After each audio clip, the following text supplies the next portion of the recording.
Hey guys, I'm Terezio from TFE Gaming coming at you today with a little bit of a different video. It's about world building um, for D&D in specific, but you can use it for just about anything. But before we get started, I want to remind you to like, share, comment, and subscribe to the channel so that way we know what we're doing is right or wrong in your guys' eye, and just so that way we can do what is good for you guys. A lot of people make up these homebrew D&D worlds and campaigns that they go from the inside out, as they call it, which you specify a very finite area and then move everything outward from there. You start where you're beginning and then you just build as you continue on.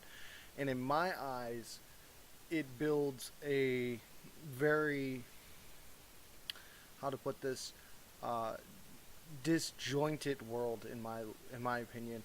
It feels almost non-continuous. My way of building worlds is from the outside in, as they call it. It's building the mass world and then going from there. In a lot of the videos that you've seen come out in the last week and a half, it's been videos about all sorts of things, but we've always kind of talked a little bit about how we've got this D&D game coming up, and I'm excited for the D&D game. I've been working on this for about the last month. I've been putting together this D&D world.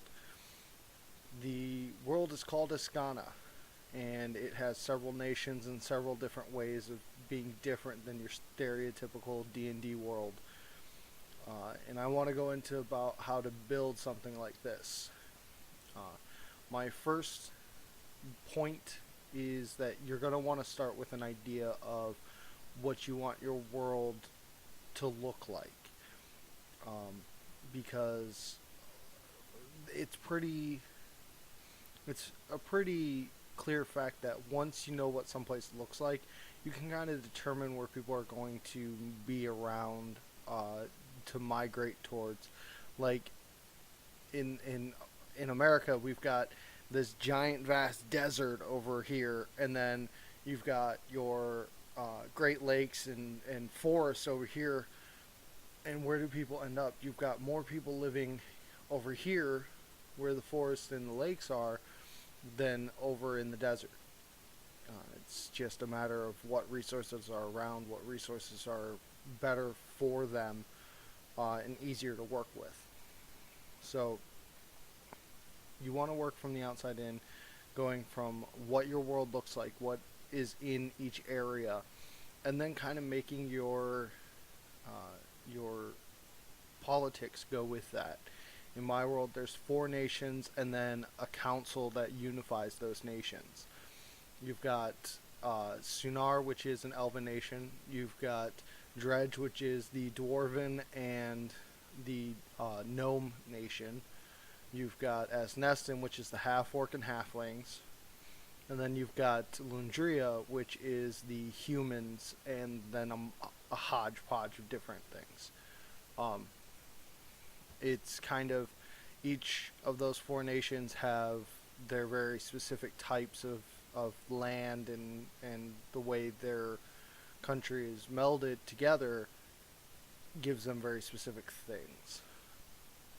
So the nations being well organized as to how the map appears is going to shape how those nations look, and with that you're going to get a lot more continuity error, or a lot more continuity than you would without it. I would say that about 40% of my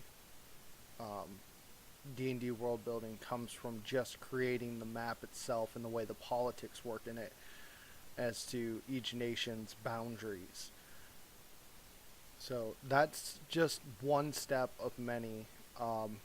My second step is actually coming up with little points on those nations. Like if a nation has a special material, like my nation of Dredge has a special material called mountain steel. It's like obsidian basically. that creates really strong weapons, really sharp weapons, and the armor is super light, but it's super durable. I mean, it's different stuff from different nations creates different things. Um, I have the capitals of each nation and then several little cities around that are important to the nations. I don't map out every single little city. I don't map out this little swamp town over here and this little raiders camp over there. I don't mark that stuff out. It's just the major cities, and that's really it. And then blurps about each one and each nation. After that, in my mind, I like having a timeline for the nations. This is something that's pretty important to my campaign because the campaign evolves a lot about the history and the way the world works for them. So, for some people, timelines aren't going to be a big deal. You might not want to have a timeline. Um,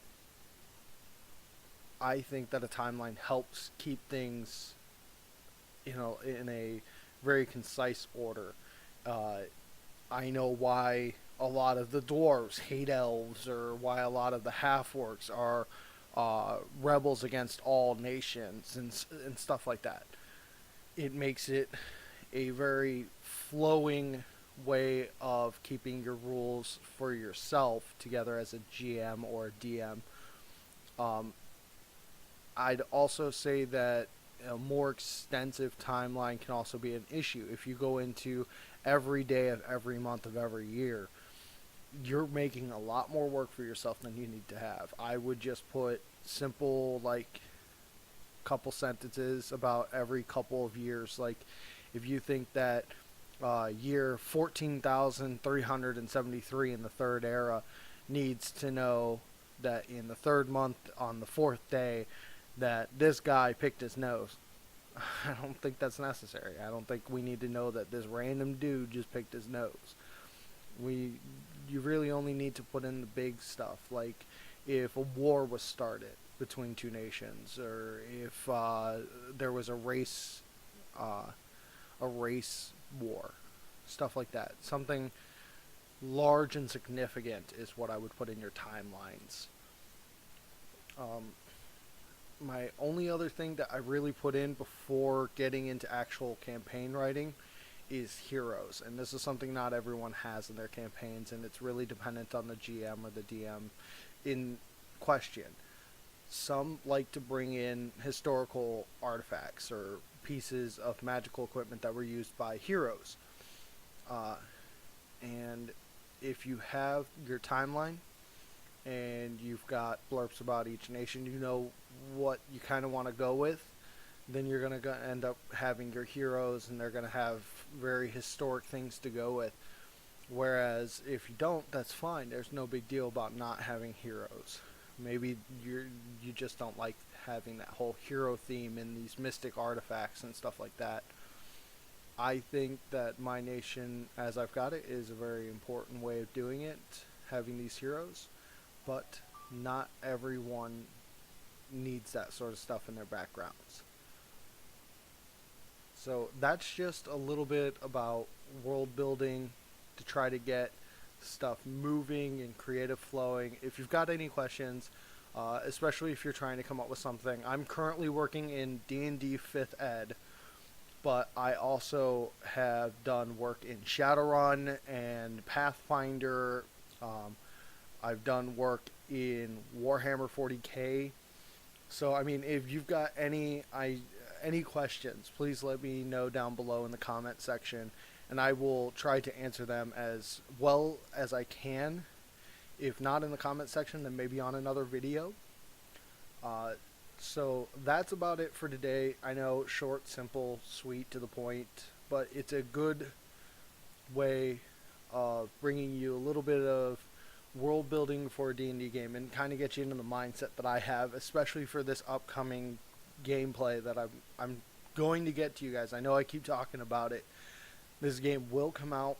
It's going to be Dungeons and Drama Queens, and it's going to be hilarious, guys. So keep tuned for that, and don't forget that on Friday I'm going to have a very special announcement. My wife and a couple of my loved ones have heard what I'm doing, and they are super excited for it, and they are wishing the best of luck for it. So stay tuned for Friday. Big announcement. Don't forget to thumbs up, subscribe, and comment below, especially if you've got questions about world building. And I will try to get you guys another video here about campaign writing or world building questions that you guys might have. So I'm Terezio, and I will see you next time.